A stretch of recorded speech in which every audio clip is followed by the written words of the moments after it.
Good morning, everyone. Today is Friday, also known as Friday. It is May 12th, 2023. Here we go once again. Oh, I got the shade shut. I was going to say, it's not as shiny in here today. Shiny and bright. Anyway, we got to get moving today. We had our grand opening ribbon cutting yesterday. It was short, it was sweet. We are now officially have taken the scissors, cut the ribbon, and we are good to go. So, looking forward to getting a lot of fruitful business out there in the outlets of Des Moines. And I'd return to Jordan Creek again today. Good morning, Tommy. Good morning, Miss Kathy.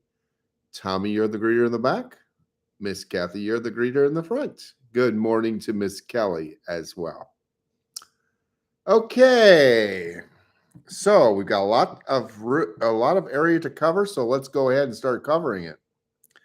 We can open our eyes to a special new day with our lives filled with God's love and grace.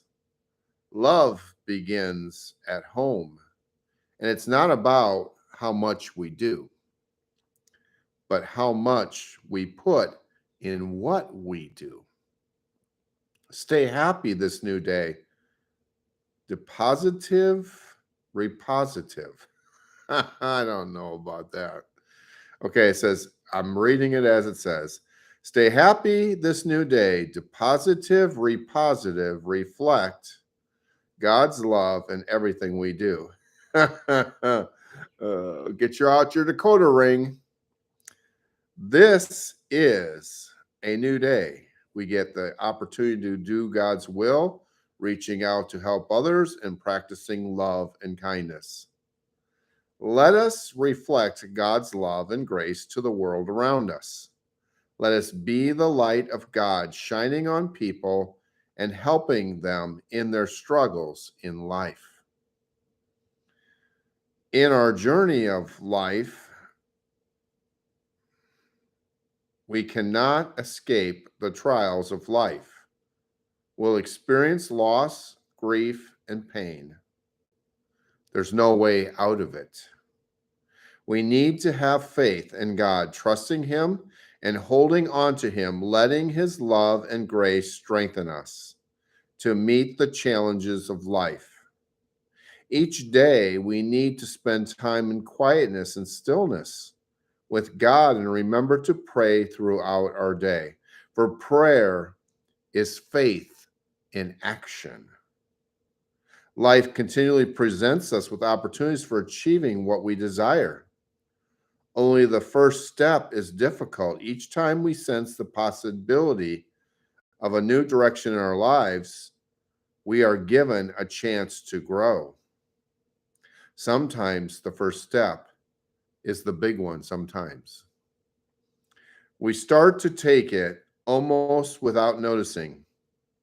You see a dream, a book, a conversation sometimes. Sometimes growth may come from not taking what looks like an opportunity, whatever choice we make. We can be challenged to grow, the distance doesn't matter. A road has many branching paths. What we work and pray for is our ability to see these paths clearly and the strength to take the difficult first step. Today, our first step may be surrender. Live life today doing God's will, making the day the best we can. God's blessings on your day. Which love to each of you. Which love today? I read it as it was. It's supposed to say much love to each of you. Today it says, which love to each of you. I guess you get to pick which kind of love you get today. All right, there is your message for today. Is Marie is there? Good morning, Marie. Good morning, Bible Blues Brother Scott. And good morning, Miss Jackie. Story time. Let's crack out the story, the Book of Amazing Stories. And today's story is The Hand That Rocks the Cradle. Suki or Suki, I don't know, was a feminist long before it was fashionable. In an age when girls were raised to please hundreds and birth babies, she had bigger dreams. Her doting daddy treated her more like a son than a daughter. While other girls were learning how to cook and sew, he taught her Latin and Greek. When ladies retired to the parlor after dinner, she joined the men in the library. Because she was allowed to soar intellectually, Suki set her heart on publishing poetry a century before Jane Austen broke the gender barrier. And she fantasized about being the first woman admitted to Oxford. But her father clipped her wings by forcing her to marry Samuel, a mediocre preacher. She would spend her marriage in rural parishes with country bumpkins. The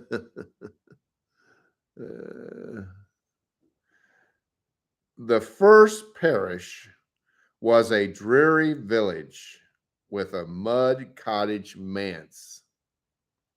She gave birth to 7 children, only to watch 3 of them die. Oh, I just can't even imagine. A careless midwife maimed the 7th for life. After 6 difficult pregnancies in 8 years, Suki almost died of exhaustion.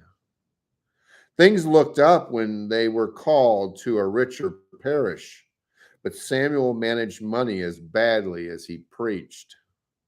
When their 8th child was born, he took to the road to earn extra income. He returned home enough times to sire 5 more children. Oh boy. Who all died in infancy. After their manse burnt down, Samuel abandoned his family. When he finally returned, Suki birthed 5 more babies in rapid succession. He left it to her to educate their passel of kids. Both sons and daughters got as fine an education as the young scholars at Oxford. When he was 65, Samuel suffered a stroke.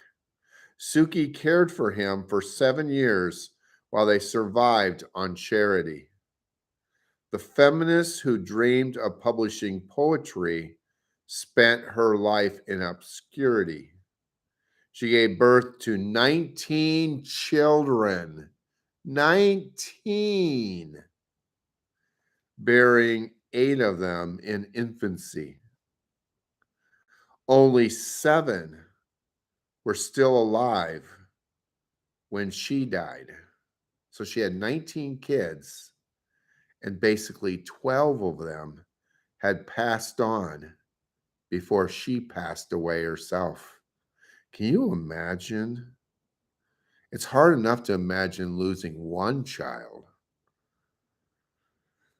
You might be tempted to weep for her if you didn't know the rest of her story. Her daddy nicknamed her Suki, but history remembers her by her given name, Susanna, the wife of Reverend Samuel Wesley. One of her sons, John, sparked a great revival in colonial America that birthed the Revolutionary War. Along the way, he founded the Methodist Church. Another son, Charles, penned more than 9,000 poems and hymns. Samuel Jr. became one of England's greatest scholars. Hetty became the poet her mother was never allowed to be. Two other daughters were prominent educators. All of Suki's dreams and so much more were realized through the children she nurtured and aspired. One might argue that there would be no United States had there been no Susanna Wesley. Certainly, millions owe their spiritual lives to that woman. Did you see your story in Suki's disappointments? Have your dreams been dashed or your hopes postponed? Maybe life has deposited you at a wide spot on the road to nowhere. Is it possible that God has placed you here for bigger purposes than you can dare imagine? Take heart from Susanna Wesley's story. God's gifts put our best dreams to shame. I know the plans I have for you, declares the Lord, plans to prosper you and not to harm you, plans to give you hope and a future. Jeremiah 29, verse 11. And then, if we have time, the story for tomorrow is the monkey that escaped the Nazis.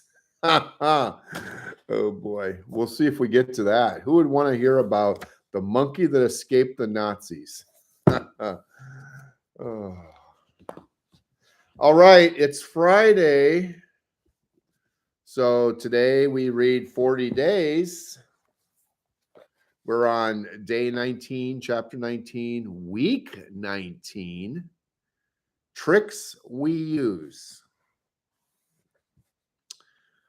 I was getting dressed one Sunday morning to go to church when my wife said, "Are you going to preach in that shirt?" Which translate, "You're not going to preach in that shirt, are you?" Well, yeah, I said. Do you not like it? No, I like it fine.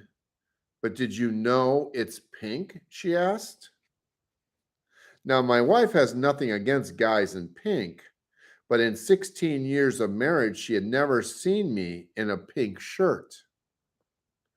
No, it's not, I said. This is not a pink shirt, it's light red. My wife smiled and said, light red is pink. No, it is not. I said, I feel confident. I even saw the shirt in the store and thought, that's a red shirt, but not too red. I like it. But I had to confess it's not too red because it's pink, because it's a pink shirt. My eyes communicated, hey, it's light red. It's not pink. It's fine. And even once I found out it was pink, I said, well, pink is the new black, right?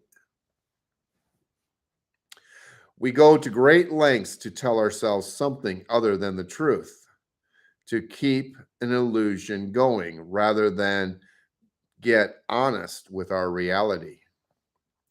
We're willing to use all sorts of methods to justify our choices and actions and to turn off the alarms of awakening. Denial is a powerful tool, and it comes in several forms. Number one, disagree. You've probably had a conversation with someone who was blatantly wrong, but who still kept disagreeing. This disagreement has less to do with the facts and more with what he or she wants to be true. It's the old adage, don't bother me with the facts. My mind's already made up. We're willing to lie to ourselves about our reality and about what we believe if it means we can have something we want. I ran into a young man who had grown up in my church and was home on college break. He wanted to talk and explain to me all the reasons he had concluded that sex before marriage isn't a sin. He argued that scriptures about the oneness God had in mind for marriage doesn't apply anymore. I said, "My guess is that you've gotten yourself a girlfriend and you're sleeping with her. Is that true?" Silence. Finally, he said, "Yeah, but that doesn't have anything to do with this." We tell ourselves a lie because the lie is more convenient to believe. Number two, defend. Defensiveness often reveals an area of our lives where we're in denial. We point the finger back at someone else, or we avoid the people and places that force us to be brutally honest. I've discovered that this is often why people have significant lapses in church attendance. I'll talk to people who come back to church after being away from it for a period of months or years, and they'll usually say something like, "When I went to college, I started partying, and I guess that was about the time I stopped going to church. I started dating this guy, and it wasn't long after that I stopped going to church. My marriage was falling apart, and it was about that time I filed for a divorce and I stopped going to church, coming to church." I'm not even sure they realize the connection they are making. They avoided the people and places that might confront them with the truth about where they were. Number three, distract. It's easy for us to live in denial about one part of our life if the other parts are keeping us busy and going well. It's the workaholic who gets a job promotion and is awarded Salesman of the Year, but is completely oblivious to the fact that his teenage son is smoking pot and his wife feels completely alone. It's the mother who keeps a beautiful home by constantly decorating and cleaning, but doesn't seem to notice that her children just go to their rooms and shut their doors. It's the 20 something who knows every TV show reference, but fails to take notice that all his friendships are becoming more and more shallow, no longer based on things that actually matter. By simply choosing to not look at the cancer eating away at our lives doesn't keep it from silently mesticizing until it's terminal. Confession is the moment of brutal honesty when we tell ourselves the truth, even when it's not what we want to hear. There are a number of ways the word confession can be understood and defined, but here's one definition of confession: to agree. You come to a place where you stop disagreeing with truth and honesty and say, "Here I am." To pursue aha, replace disagreement, defensiveness, and distraction with confession. What is the state of your life, your spirit, your marriage, as it truly, actually is? Write it briefly on the following page.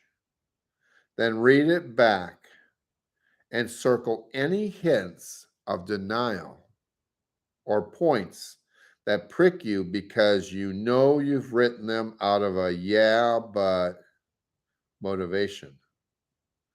Want to get fully and brutally honest? Read your story to your spouse or closest friend or mentor, asking him or her to flag any hints of denial of reality. That is the end of the chapter.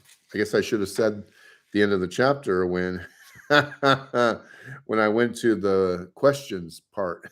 But that is officially the end of the chapter.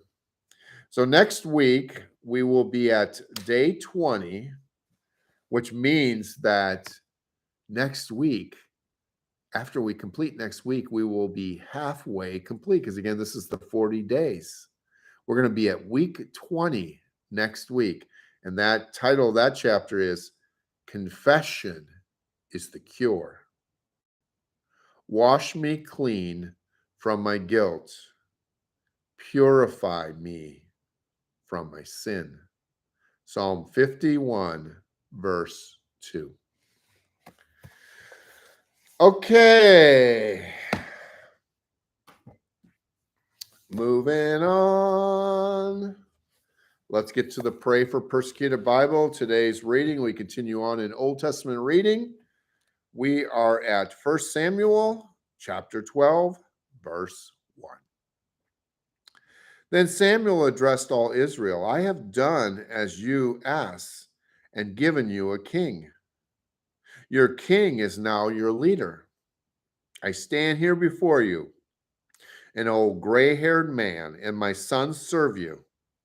I have served you as your leader from the time I was a boy to this very day. Now testify against me in the presence of the Lord and before his anointed one. Whose ox or donkey have I stolen? Have I ever cheated any of you? Have I ever oppressed you? Have I ever taken a bribe and perverted justice? Tell me wrong, and I will make it right, whatever I have done wrong. No, they replied, you have never cheated or oppressed us, and you have never taken even a single bribe. The Lord and his anointed one are my witnesses today, Samuel declared, that my hands are clean. Yes, he is a witness, they reply. It was the Lord who appointed Moses and Aaron, Samuel continued. He brought your ancestors out of the land of Egypt. Now stand here quietly before the Lord as I remind you of all the great things the Lord has done for you and your ancestors. When the Israelites were in Egypt and cried out to the Lord, he sent Moses and Aaron to rescue them from Egypt and to bring them into this land. But the people soon forgot about the Lord their God, so he handed them over to Sisera, the commander of Hazor's army, and also to the Philistines and to the king of Moab, who fought against them. Then they cried out to the Lord again and confessed, we have sinned by turning away from the Lord and by worshiping the images of Baal and Ashtoreth. And we will worship you and you alone if you will rescue us from our enemies. Then the Lord sent Gideon, Bedan, Jephthah, and Samuel to save you, and you lived in safety. But when you were afraid of Nabash, the king of Ammon, you came to me and said that you wanted a king to reign over you, even though the Lord your God was already your king. All right, here's the king you have chosen. You asked for him, and the Lord has granted your request. Now, if you fear and worship the Lord and listen to his voice, and you do not rebel against the Lord's commands, then both you and your king will show that you recognize the Lord as your God. But if you rebel against the Lord's commands and refuse to listen to him, then his hand will be as heavy upon you as it was upon your ancestors. Now stand here and see the great thing the Lord is about to do. You know that it does not rain at this time of year during the wheat harvest. I will ask the Lord to send thunder and rain today. Then you will realize how wicked you have been in asking the Lord for a king. So Samuel called to the Lord, and the Lord sent thunder and rain that day. And all the people were terrified of the Lord and of Samuel. Pray to the Lord your God for us, or we will die, they all said to Samuel. For now we have added to our sins by asking for a king. Don't be afraid, Samuel reassured them. You have certainly done wrong, but make sure now that you worship the Lord with all your heart and don't turn your back on him. Don't go back to worshiping worthless idols that cannot help or rescue you. They are totally useless. The Lord will not abandon his people because that would dishonor his great name. For it is pleased the Lord to make you his very own people. As for me, I will certainly not sin against the Lord by ending my prayers for you. And I will continue to teach you what is good and right. But be sure to fear the Lord and faithfully serve him. Think of all the wonderful things he has done for you. But if you continue to sin, you and your king will be swept away. Saul was 30 years old when he became king, and he reigned for 42 years. Saul selected 3,000 special troops from the army of Israel and sent the rest of the men home. He took 2,000 of the chosen men with him to Michmash and the hill country of Bethel. The other 1,000 went with Saul's son Jonathan to Gibeah in the land of Benjamin. Soon after this, Jonathan attacked and defeated the garrison of Philistines at Geba. The news spread quickly among the Philistines. So Saul blew the ram's horn throughout the land, saying, Hebrews, hear this. Rise up and revolt. All Israel heard the news that Saul had destroyed the Philistine garrison at Geba, and that the Philistines now hated the Israelites more than ever. So the entire Israelite army was summoned to join Saul at Gilgal. The Philistines mustered a mighty army of 3,000 chariots, 6,000 charioteers, and as many warriors as the grains of sand on the seashore. They camped at Michmash, east of Beth Aven. The men of Israel saw what a tight spot they were in, and because they were hard pressed by the enemy, they tried to hide in caves, thickets, rocks, holes, and cisterns. Some of them crossed the Jordan River and escaped into the land of Gad at Gilead. Meanwhile, Saul stayed at Gilgal, and his men were trembling with fear. Saul waited there 7 days for Samuel, as Samuel had instructed him earlier. But Samuel still didn't come. Saul realized that his troops were rapidly slipping away, so he demanded, Bring me the burnt offering and the peace offerings. And Saul sacrificed the burnt offering himself. Just as Saul was finishing with the burnt offering, Samuel arrived. Saul went out to meet and welcome him, but Samuel said, What is this you have done? Saul replied, I saw my men scattering from me, and you didn't arrive when you said you would. And the Philistines are at Michmash ready for battle.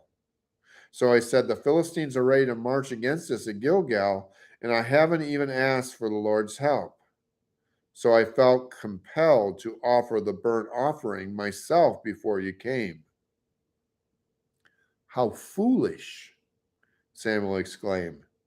You have not kept the command the Lord your God gave you. Had you kept it, the Lord would have established your kingdom over Israel forever. But now your kingdom must end. For the Lord has sought out a man after his own heart. The Lord has already appointed him to be the leader of his people, because you have not kept the Lord's command. Samuel then left Gilgal and went on his way, but the rest of his troops went with Saul to meet the army. They went up from Gilgal to Gibeah in the land of Benjamin. When Saul counted the men who were still with him, he found only 600 were left. Saul and Jonathan and the troops with them were staying at Geba in the land of Benjamin. The Philistines set up their camp at Michmash. 3 raiding parties soon left the camp of the Philistines. One went north toward Ophrah in the land of Shual. Another went west to Beth Horon, and the third moved toward the border above the valley of Zeboim near the wilderness. There were no blacksmiths in the land of Israel in those days. The Philistines wouldn't allow them for fear they would make swords and spears for the Hebrews. So whenever the Israelites needed to sharpen their plowshares, picks, axes, or sickles, they had to take them to a Philistine blacksmith. The charges were as follows: 1/4 ounce of silver for sharpening a plowshare or pick, 1/8 ounce for sharpening an axe or making a point of an ox goad. So on that day, the battle, none of the people of Israel had a sword or spear, except for Saul and Jonathan. The pass at Michmash had meanwhile been secured by a contingent of the Philistine army. We continue on in New Testament reading. We're at John chapter 7, verse 1. After this, Jesus traveled around Galilee. He wanted to stay out of Judea, where the Jewish leaders were plotting his death. But soon it was time for the Jewish festival of shelters, and Jesus' brothers said to him, "Leave here and go to Judea, where your followers can see your miracles. You can't become famous if you hide like this. If you can do such wonderful things, show yourself to the world." For even his brothers didn't believe in him. Jesus replied, "Now is not the right time for me to go, but you can go anytime. The world can't hate you, but it does hate me because I accuse it of doing evil. You go on. I'm not going to go to this festival because my time has not yet come." After saying these things, Jesus remained in Galilee. But after his brothers left for the festival, Jesus also went through secretly staying out of the public view. The Jewish leaders tried to find him at the festival and kept asking if anyone had seen him. There was a lot of grumbling about him among the crowds. Some argued he's a good man, but others said he's nothing but a fraud who deceives the people.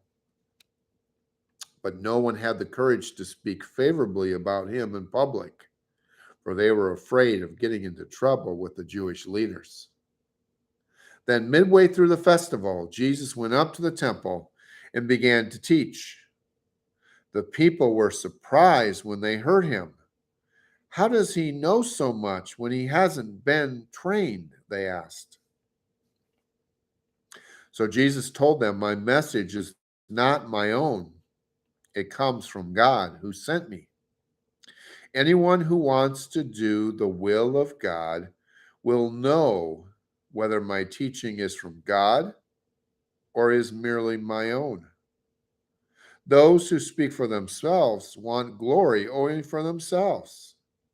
But a person who seeks to honor the one who sent him speaks truth, not lies. Moses gave you the law, but none of you obeys it. In fact, you are trying to kill me." The crowd replied, "You're demon possessed. Who's trying to kill you?" Jesus replied, "I did one miracle on the Sabbath, and you were amazed. But you work on the Sabbath too, when you obey Moses' law of circumcision. Actually, this tradition of circumcision began with the patriarchs long before the law of Moses. For if the correct time for circumcising your son falls on the Sabbath, you go ahead and do it, so as not to break the law of Moses. So why should you be angry with me for healing a man on the Sabbath? Look beneath the surface so you can judge correctly. Some of the people in Jerusalem who lived in Jerusalem started to ask each other, isn't this the man they are trying to kill? But here he is speaking in public, and they say nothing to him. Could our leaders possibly believe he is the Messiah? But how could he be? For we know where this man comes from. When the Messiah comes, he will simply appear. No one will know where he comes from. While Jesus was teaching in the temple, he called out, yes, you know me, and you know where I come from. But I'm not here on my own. The one who sent me is true, and you don't know him. But I know him because I came from him, and he sent me to you. Then the leaders tried to arrest him, but no one laid a hand on him because his time had not yet come. So you know what I thought about as I was reading that towards the end? Does anybody remember the skit, Get to Know Me? Oh, that's what I thought about. We must get to know me. Psalm 108, verse 1. My heart is confident in you, O God. No wonder I can sing your praises with all my heart. Wake up, lyre and harp. I will wake the dawn with my song. I will thank you, Lord, among all the people. I will sing your praises among the nations. For your unfailing love is higher than the heavens. Your faithfulness reaches to the clouds. Be exalted, O God, above the highest heavens. May your glory shine over all the earth. Now rescue your beloved people. Answer and save us by your power. God has promised this by his holiness. I will divide up Shechem with joy. I will measure out the valley of Succoth. Gilead is mine and Manasseh too. Ephraim, my helmet, will produce my warriors, and Judah, my scepter, will produce my kings. But Moab, my wash basin, will become my servant, and I will wipe my feet on Edom and shout in triumph over Philistia. Who will bring me into the fortified city? Who will bring me victory over Edom? Have you rejected us, O God? Will you no longer march with our armies? Oh, please help us against our enemies, for all human help is useless. With God's help, we will do mighty things, for he will trample down our foes. With God's help, we will do mighty things. Doing the will of God and being in alignment with doing the will of God also means God will help us to do mighty things. Proverbs 15, verse 4. Gentle words are a tree of life. A deceitful tongue crushes the spirit. Man, we just blew through. And I haven't even seen 745 yet. I feel like I shouldn't be this far along. So, of course, we have time for our other story before we then come back and do the prayer. So let's find out about the monkey that escaped the Nazis. Hans and his wife, Marguerite, will never forget May 10th, 1940. That day, Hitler's blitzkrieg rolled across the French borders. Ooh, I'm a little yawny today. Rusty had me up and at him pretty early, and then I kept trying to go back to sleep, and he's batting me again. He's hitting the top of my head. He's back to doing that again. When a cat wants its morning treat, it wants its morning treat. And today I don't get my nap. As the Luftwaffe rained down fire from the skies, 3 million German soldiers followed in their wake. Paris was in chaos as thousands fled. Hans and Marguerite had more reason than most to flee. Both were German Jews with no illusions about where the Nazi SS would, and had no illusions about what the Nazi SS would do to them. But they didn't act in time. Maybe they had lost their edge while enjoying the leisurely pace of Brazil when they lived there a few years earlier.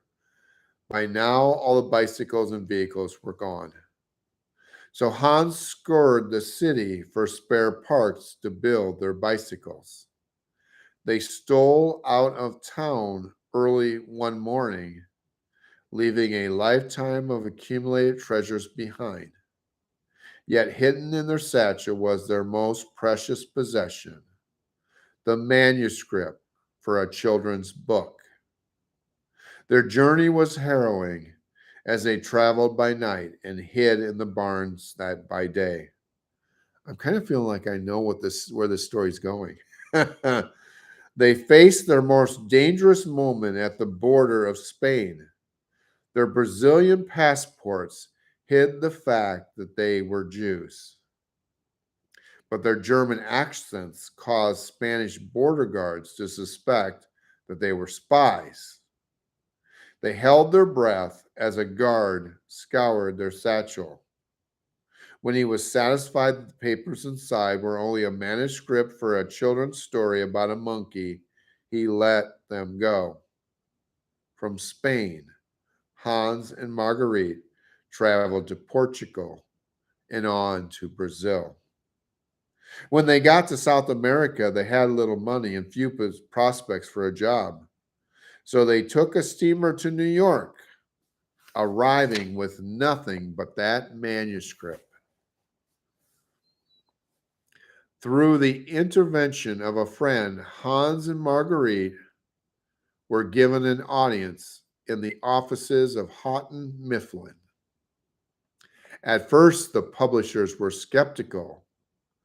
Why did they give the story of a mischievous male monkey the title of Fifi? Were the children ready for a farcical story with colorful illustrations in a time of war? We should be thankful that Houghton Mifflin took a chance on that story. We should be grateful because Hans and Marguerite had the good sense to take their stories when they left everything else behind in Paris. Has everyone figured out this? I think it's going, I think I know where it's going. Several generations of children have been taught some of life's most valuable lessons by the adventures of a monkey that the publishers renamed, yep, Curious George. I knew where this story was going. You may remember Hans and Marguerite by their pseudonyms, H.A. and Margaret Ray. Some 75 million copies of their Curious George books have been sold in more than 12 languages worldwide, and millions of children have watched That mischievous monkey escaped thousands of slapstick dangers on television, but none was more hair raising than the time he escaped the Nazis in 1940. What if you had to run for your life like the race? If you could only take one or two things, what would they be? Very little of what you possess is all that precious. You might want to take an inventory of your belongings. It would surely tell you a lot about you and your life. No fact is more important than this. When your life is summed up, your measure is more than your treasure. Wherever your treasure is, there the desires of your heart will also be. Matthew chapter 6, verse 21. Isn't that interesting? If you could only take one or two things, what would they be?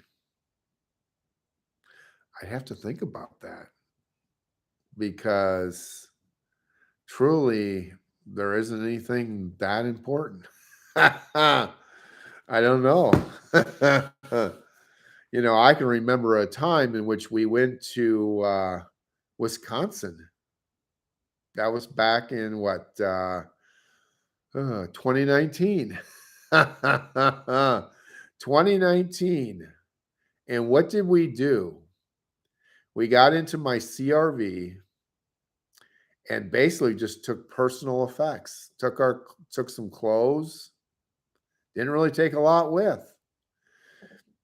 Left all of it behind here. Sold a lot of it.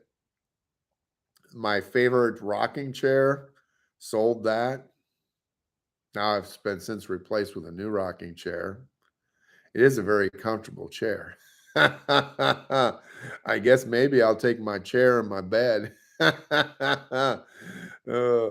My chair's comfortable and the bed's comfortable.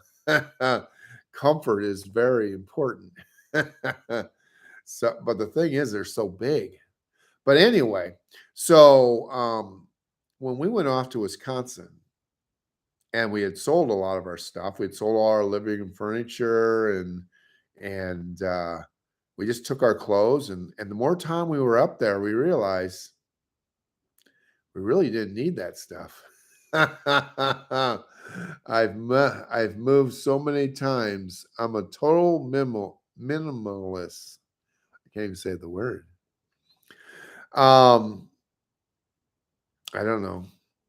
It is kind of funny because I hold on to a lot of my old. I'm more of a sentimentalist. So I guess what I do is I hold on a lot of my old stuff, like old newspaper articles I wrote. I probably have, like when I was a kid, I was the weekly and quarterly citizen. I hang on to that kind of stuff. Um, I was got awarded something in junior high, or I got the quill and scroll in high school, or some of the other things, special things I was awarded. I guess those are the things I hang on to. Childhood pictures, of course. The thing is that it's just one of those things you pack away and you never really get out. And so I guess, my I have this big, it looks like a treasure chest and it's black. And that's pretty much what has my life in it. My childhood, like articles I wrote in junior high and high school. I probably have, Scott, I probably have when I wrote for the Hill Hawk Hotline. Odds are I probably have that tucked away in that chest. I never get it out, but I guess I just hang on to it. Just it's the sentimental things, I guess, that mean more to me, even though I don't really, like I said, get them out. Anyway, I don't know if that really answers any questions or not, but it's just kind of what I thought about. I realized that really don't need this. This is just stuff. And even my memories that I tuck away, they're just tucked away. It's just taking a space in the house. Are you kind of like that too? Or have you let go of all your awards and accolades of the past? Anyway, let's get to the prayer for this Friday, May 12th, 2023. It reads, El Shabab's militants came for Christian school teachers Philip Akum, Akumamu and Daniel Wekasha in the middle of the night. They surrounded the men's residence in their small Kenyan village near the Somali border and tossed a grenade through a window. As flames spread, Philip and Daniel stumbled outside and were shot to death.